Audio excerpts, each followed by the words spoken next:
ఇక్కడ ఏంటంటే దేవుడు the possessive personal possessive anointing. అంటే దేవుడు అంటున్నాడు, నా సేవకుడు నేను కనుగొన్నా, it is my search, my servant, my holy oil. My search, my servant, my holy oil. నేను కనుగొన్నా నా సేవకుడు. మూడవదిగా, నా పరిశుద్ధ తైలముతో నేను అతనిని అభిషేకించాను. ప్రియ సోదరి సోదరా, ఎందుకు దేవుడు పర్సనల్ అయిపోతున్నాడు? ఎందుకు దేవుడు పొసెసివ్ అవుతున్నాడు? నిజంగా దేవుడు ఒక వ్యక్తి నుంచి పొసెసివ్ అయితే ఆ వ్యక్తి రేంజ్ ఎలా ఉంటుంది? ఆ వ్యక్తిని దేవుడు ఎలా వాడుకుంటాడు? ఒకవేళ దేవుడు ఇతడు నా సొత్తు, హీఈస్ మై ప్రాపర్టీ, చూడండి, ఐ విల్ యూజ్ హిమ్ అని అనట్లేదు. చాలాసార్లు దేవుడు వాడుకోవాలంటే ఎవరినైనా వాడుకుంటాడు. మనలో దేవుడు వాడుకోవడానికి కొరకు అతీతమైన పాత్రలు ఏవి లేవు, లేదా పనికిరాని పాత్రలు అంటే ఏవి లేవు. అయితే there is lot of difference being used by God and being owned by God. I repeat this, my dear church. There is a lot of difference between used by God, owned by God. మనలో చాలా మంది కాదు, అందరూ ప్రపంచంలో చాలా మంది దేవుడు వాడుకుంటాడు. It is called used by God. But there are only few master pieces owned by God. ఇది దేవుడు అంటాడు, ఇది నా సొత్తు అని.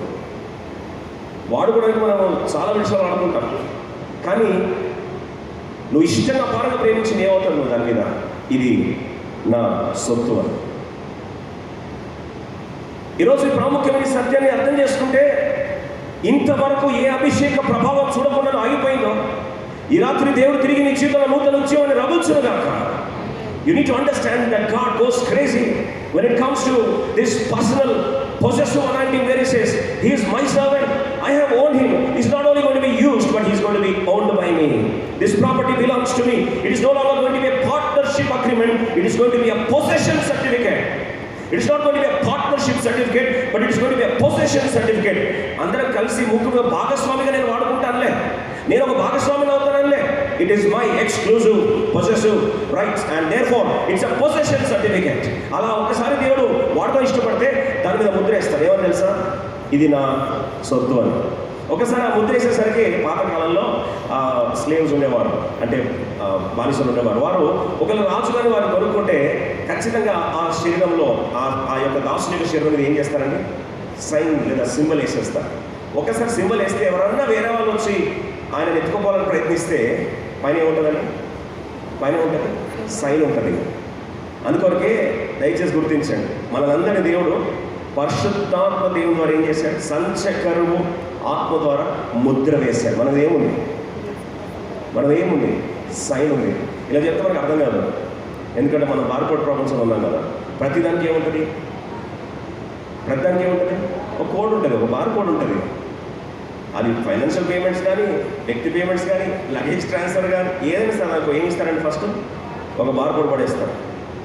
ఇప్పుడు స్కానర్ పట్టుకొని వచ్చినప్పుడు నరకంగానే స్కానర్ పట్టుకొని వచ్చి ఎలాగైనా సరే దీన్ని రిట్రీవ్ చేసుకుంటానంటే అక్కడ పైన ఎర్రర్ వస్తుంది. ఏమని తెలుసా? This property belongs to God. ఇది దేవునికి చెందింది అన్నప్పుడు దాన్ని కాపాడుకోవాల్సింది ఎవరి బాధ్యత? దేవుని బాధ్యతే. ఈరోజు అద్భుతమైన సత్యం ఏంటంటే, దేవుడు దావీదు గురించి అంటాడు, దిస్ ఈజ్ మై ప్రాపర్టీ. ఎవరన్నా ముట్టే ప్రయత్నం చేశారా? వారిని చీరి పడేసే బాధ్యత ఎవరిది? దావీది కాదు. ఆ దావీదు యొక్క ఓనర్ది. మీ కుక్క పిల్లలు ఎవరైనా దాడి చేశారంట, మీ కోడి పిల్లలు అంటే లేవులే, ఈ సిటీలో కోడి లేవు పెంచుతారు. మీరు ఒక అపురూపంగా కుక్క పిల్లని పెంచుకుంటున్నారు. ఆ కుక్క పిల్ల మీద పక్కింటోడు దాడి చేస్తే మీరు ఏం చేస్తారు?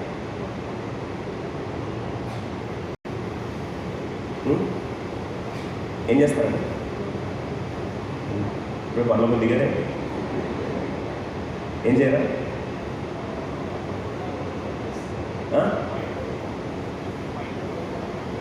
మీరు బయట చేస్తారా? ఫైట్ చేస్తాం. చాలా సింపుల్గా చెప్తాను. మార్నింగ్ సర్వీస్లో అన్నారు, చీరి పారేస్తాం, అంతు చూస్తాం, విల్ సీ దర్ ఎండ్. కుక్క పిల్లని మీద చేయేస్తేనే విల్ సీ దర్ ఎండ్. అంటే ఇక్కడ ప్రభు అంటాడు, ఈయన నా సేవకుడు, ఈజ్ మై సర్వెంట్. నా అభిషేక తైలం చేత ఏం చేశాను? అభిషేకించాను.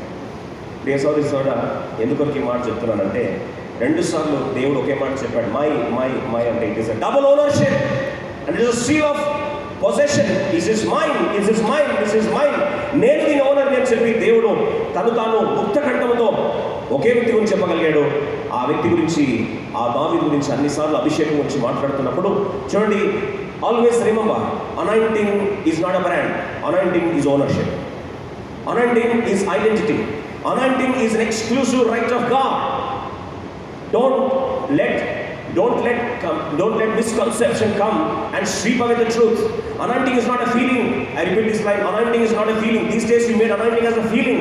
చాలా మంది అభిషేకం అంటే ఒక ఫీల్ అంటారు. ఫీల్ కాదు. Anointing is ownership. God says this is my property and that's exclusive right of God. ఎప్పుడైతే అది దేవుని స్వాస్థ్యము అని గుర్తిస్తామో, it is only authorized by heaven's authority.